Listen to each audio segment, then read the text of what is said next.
Donc pour réaliser cette carte, il nous faut un premier papier qui fait 26 cm par 10 cm.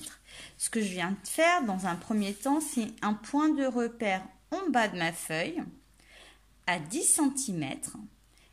D'accord, on met juste un point de repère à 10 cm et puis on fait un pli à 12 cm. D'accord, c'est ce qui fait que votre carte, elle est comme ça et vous allez avoir un petit rebord là. Donc, une fois qu'on a fait le point de repère ici et ce pli là, on va pouvoir venir tirer la diagonale de ce point là à ce point là. On va marquer le premier pli dans ce sens et le deuxième en sens inverse. D'accord, pour réaliser la carte, le premier papier, le voici.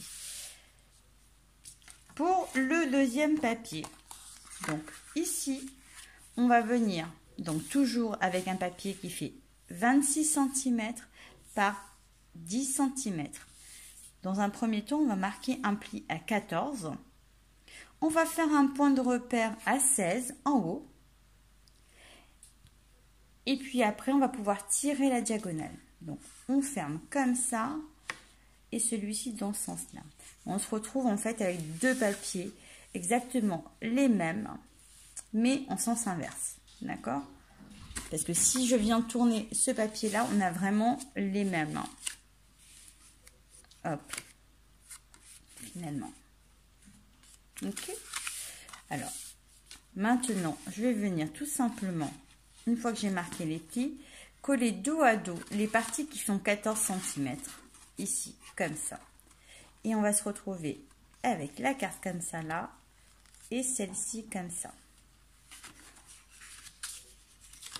Je vais coller ça dans un premier temps. Une fois la carte collée, on obtient un truc comme ça. Donc, je ne sais pas si ça rentre bien dans ma caméra, mais voilà. Donc, ce premier papier, effectivement, j'ai fait un pli. J'ai fait un point de repère à 10 cm. Et puis, j'ai marqué mon pli à 12. Je pourrais très bien faire les deux mêmes papiers pareil. Mais sur le schéma inverse, j'ai marqué un pli à 14 et puis mon point de repère à 16. Mais finalement, ça revient au même. Hein. L'idée, c'est vraiment de pouvoir... Voilà. Et tout est collé comme ça à l'arrière. Donc, une fois qu'on a fait cette étape-là, on va passer à la déco. Mais je vais avoir besoin d'un papier de 9,5 par 9,5 en uni et un deuxième papier de 9 par 9. Deux bandes de papier de 1,5 par 9,5 et ensuite à coller au-dessus 1 par 9 pour la déco. Après, il vous suffit tout simplement de couper votre premier carré ici dans la diagonale et le deuxième pareil, ce qui va venir se superposer les uns sur les autres. Hop, ici et ici. On va coller comme ça. Une fois que j'ai coupé, collé mes morceaux de papier, je vais pouvoir venir coller la première partie ici. D'accord? Comme ceci. La deuxième partie sur le deuxième côté. On va commencer à faire ça et mes bandes elles seront de ce côté et de ce côté. Je colle ça et je vous montre. Voici ce que ça donne une fois collé, donc avec l'ouverture de la carte comme ceci et ici, hop, comme ça. Ça fait vraiment très très mignon, ça fait une superbe carte. Hop. Et hop. Après, je vais positionner mon ruban de cette façon-là, en laissant à peu près ici, à partir de là, 15 cm par là et le plus long côté de ce côté-là. En centrant sur la carte, quand même, le ruban au milieu. Donc là, je vais juste venir le maintenir, histoire de, qu'il ne bouge plus. Hop. Voilà, je le maintiens juste comme ça pour le moment. Ensuite, je vais avoir un papier qui fait 9,5 par 9,5 que je vais venir coller. Alors, que sur la partie gauche, hein, finalement, que sur cette partie-là, au milieu. Donc, on va le centrer aussi et c'est ce qui va retenir aussi un petit peu mon ruban. Donc, si je me centre comme ça, hop, si je me centre comme ça, je vais pouvoir le coller sur cette partie-là. Donc, je vais mettre de la colle et je colle ça. Donc vous voyez, ma carte est collée qu'à moitié finalement sur le ruban et ici. Alors je vais prendre un papier ici qui va faire 8 par 8 en blanc, mais avant de le coller, je vais venir le tamponner avec ce ravissant set de tampons émotion et feuillet que j'aime énormément. Donc je vais m'amuser à le tamponner. Je vais commencer par le texte. Amour et rire à n'en plus finir, rare doux Suède. Voilà, je vais venir le tamponner sur le milieu. Hop. J'espère que je me suis bien.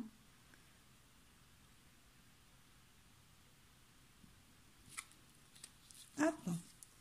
Comme ceci. Ensuite, je vais prendre le tampon encreur Brune Dune. Donc celui-ci. Et avec un petit peu de feuillage sauvage. Voilà. Je vais les mettre là. Donc, on va prendre un bloc. On va mettre le premier feuillage. Donc, moi, je vais prendre celui-ci. Je vais le mettre d'abord dans du feuillage sauvage. Hop. Et je vais venir le mettre par là. Comme il est ravissant ce tampon. J'adore. J'adore tout simplement. C'est magnifique.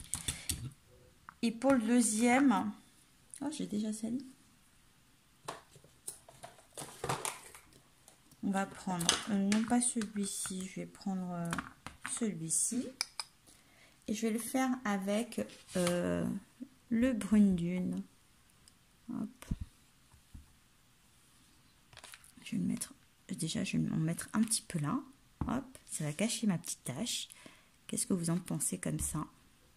Toujours, on récupère toujours les erreurs.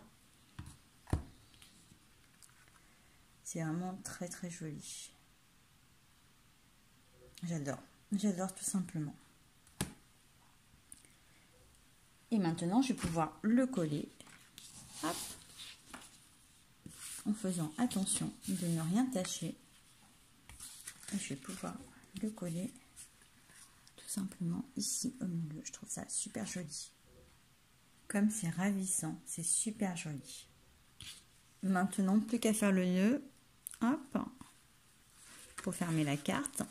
Donc, là, le fait est d'avoir laissé moins de ruban à droite qu'à gauche permet vraiment d'avoir le nœud au milieu là. Après, vous rajustez, vous coupez ce qu'il manque. Et voilà pour la carte du jour. Je la trouve super mignonne. N'hésitez pas à mettre un commentaire si vous avez aimé. Vous pouvez toujours coller un papier design à l'arrière ou encore ici. Réadapter et mettre vraiment une photo à l'intérieur. Ça change un petit peu de ce qu'on voit d'habitude. De mettre des photos dans les cartes, c'est sympa quand on les envoie aussi. Bon, écoutez, moi je vous fais de très très gros bisous. Je vous remercie de m'avoir suivi. Si la vidéo vous a plu, n'hésitez pas à la partager. Ciao!